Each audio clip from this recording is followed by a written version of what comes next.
বন্ধুরা, আজ রবিবার, আর রবিবার মানেই সানডে কমেন্ট বক্স।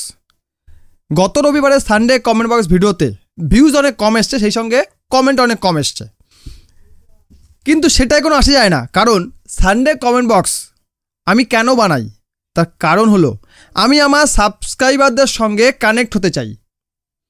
আমি আমার সাবস্ক্রাইবারদের কমেন্টগুলোকে নিজে পড়ে যেমন আনন্দ পাই, সেই আনন্দটা আমি আমার অন্য সাবস্ক্রাইবার যারা কমেন্ট করেনি বা যাদের কমেন্টটি পড়া হয়নি তাদের সঙ্গে শেয়ার করে নিতে চাই। সেই কারণে ভিডিওটি বানাই। সেই কারণে ভিডিওতে ভিউজ কম আসুক কি বেশি আসুক, কমেন্ট কম আসুক কি বেশি আসুক, সানডে কমেন্ট বক্স রেগুলার আসতে থাকবে। আপনি যদি চান আপনার কমেন্টটি আমি পরের রবিবার সানডে কমেন্ট বক্সে পড়ে শোনাই, তাহলে আপনি এই ভিডিওর কমেন্ট বক্সে একটি সুন্দর কমেন্ট করতে পারেন। আমার পছন্দ হলে সেটা অবশ্যই পরবর্তী ভিডিওতে পড়ে শোনাবো। তো সবার আগে যেই কমেন্টটা নিচ্ছি, ওনার নাম হচ্ছে বৈশী সুকু। আচ্ছা, উনি লিখেছেন হ্যালো কাংলু। হ্যালো কাংলু, কেমন আছো তোমরা? ঠিকঠাক করে ইউনুস তোমাদের পেছন মারছে তো? মারুক, আরও বেশি করে মারুক, তারপর ওখানে আমরা বোম বোস ছেড়ে দেবো, কোনো সমস্যা নেই। আরেকজন লিখেছে কাংলোরা বড় বড় কথা মুখে বলে, তাই ঢাকা পুরো ওয়ার্ল্ড ভয় পায়। আচ্ছা, ঢাকা পুরো ওয়ার্ল্ড ভয় পালায়। ওকে, হ্যাঁ, কাংলোরা মুখেই বড় বড় কথা বলে যে ওদের এয়ারফোর্স পৃথিবীর স্ট্রংগেস্ট, ওদের নেভি পৃথিবীর স্ট্রংগেস্ট, ওদের আর্মি পৃথিবীর স্ট্রংগেস্ট। ভারতকে এরা তুড়ি মেরে দখল করে নেবে, তুড়ি মেরে উড়িয়ে দেবে। আর ভারতকে দখল করা মানে পৃথিবীর চতুর্থ বৃহত্তম শক্তিকে দখল করা, fourth largest, third strongest air force, second strongest army, seventh strongest naval. ঠিক আছে, সেভেন্থ স্ট্রংগেস্ট নেভি, তাদেরকে দখল করা। তাই তাদেরকে দখল করতে পারে একটি পুচকি দেশ, তাদেরকে তো লোক ভয় পাবেই। তাদের নাম কাংলাদেশ।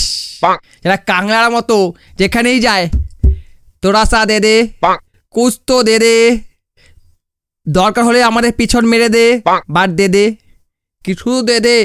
বাড়িতে 10টা 12টা বাচ্চা রেখে এসছি, গেলেই আমার ছাল চামড়া ছাড়িয়ে খেয়ে নেবে, কুছ তো দে দে।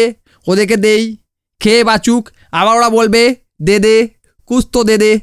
এই হচ্ছে বাংলাদেশ, এই হচ্ছে বাংলাদেশের পরিচয়। যেই কারণে এদেরকে কেউ আর পছন্দ করছে না, তাদের দেশে ঢুকতে দিচ্ছে না। নেক্সট একজন লিখছে we are responsible for everything that is happening in Bangladesh.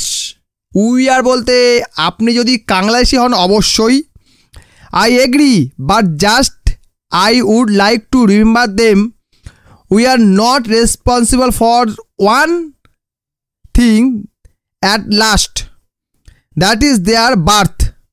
That responsibility goes to Pakistan. মনে হচ্ছে ইন্ডিয়ান। কমেন্টটা পড়ে উনাকে ইন্ডিয়ান মনে হচ্ছে। আমরা বাংলাদেশে সব কিছুর জন্য দায়ী, এটা কিন্তু ঠিক হলো না। আমরা পাকিস্তানকে জন্ম দিয়েছি, বাংলাদেশকে জন্ম দিয়েছি, ঠিক আছে। বর্তমানে বাংলাদেশে যে সকল নাগরিক বাস করে তাদের জন্ম দিয়েছে পাকিস্তান আর্মি, তাদের মায়েদের ধর্ষণ করে তাদের জন্ম দিয়েছে পাকিস্তান আর্মি। কিন্তু বাংলাদেশ এবং পাকিস্তান ভূমিটা আমাদের, ওই পবিত্র ভূমিটা আমাদের। ওদের জন্ম দিয়েছে আমাদের দেশের ইন্টারনাল পলিটিক্স এবং আমাদের দেশের দুর্বল নেতৃত্ব। যখন ইংরেজরা দেশ ছাড়লো, কেন এটা ভাগ করা হলো? পলিটিক্সের জন্য। এখন অবধি পলিটিক্স চলছে, যেই কারণে আমাদের পোটেনশিয়াল থাকা সত্ত্বেও আমরা এগোতে পারছি না, ঠিক আছে। যাই হোক, বাংলাদেশিদের যা হচ্ছে তার জন্য আমরা দায়ী নই, বাংলাদেশের মানুষই দায়ী। এবং ওখানকার জনগণ এতটাই কি বলবো ফালতু প্রকৃতির, যাদেরকে গোনায় ধরা যায় না। আরেকজন লিখছে একদম ঠিক বলেছেন দাদা ভাই। কি সুমন দেবনাথ, ঠিক কি ভুল বুঝি না, কিন্তু যেটা ঠিক সেটা আমি বলার চেষ্টা করি, সঠিক খবরটা দেওয়ার আমি চেষ্টা করি।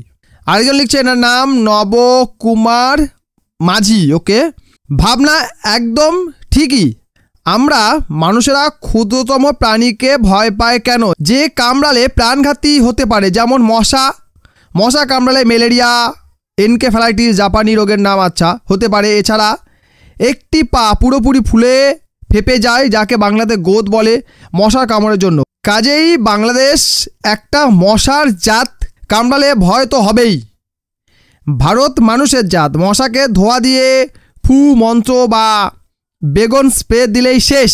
মশা যেমন কানে গাছে আওয়াজ করে, বাংলাদেশ কিছু মানুষটুপি মশা কানে গাছে আওয়াজ করে। অসাধারণ, অসাধারণ দাদা, অসাধারণ বলেছেন। আপনার এই কমেন্টটা আমি যখন প্রথম নেই, মানে যখন প্রথম পড়ি, তখন সত্যিই আমি ইমপ্রেসড হয়েছি আপনার এই কথা শুনে। এই ধরনের কমেন্ট আরও করবেন আশা করছি ভবিষ্যতে। অসাধারণ বলেছেন, মানুষ টুপি মশা, অসাধারণ। কাংলার নতুন নাম মশা। এই কাংলা তোরা মশা। নেক্সট, ফালতু দেশ নিজেদের সব পোড়াচ্ছে। কারেক্ট, একদম এক্সিলেন্ট, কারেক্ট। এমন দেশ যারা নিজেদের পিছনে বাস ঢোকাচ্ছে, বাস কাটছে আর নিজের নিজের ঢোকাচ্ছে। ভাই অসাধারণ, আমার সাবস্ক্রাইবারদের কোনো জবাব হয় না ভাই, অসাধারণ অডিয়েন্স। এই ছিল আজকের সানডে কমেন্ট বক্সের কমেন্ট, বেশ ফানি কমেন্ট ছিল। ভিডিও যদি ভালো লাগে লাইক করবেন, কমেন্ট করবেন, শেয়ার করবেন। আর নেক্সট এপিসোডের মানে সানডে কমেন্ট বক্সের নেক্সট এপিসোডে আপনি আপনার কমেন্টটি যদি দেখতে চান তাহলে সুন্দর একটি কমেন্ট করুন। ভালো হলে অবশ্যই পিক করব, এত সুন্দর সুন্দর কমেন্ট হলে পিক না করে যাবো কোথায়? ভিডিও দেখার জন্য অসংখ্য ধন্যবাদ।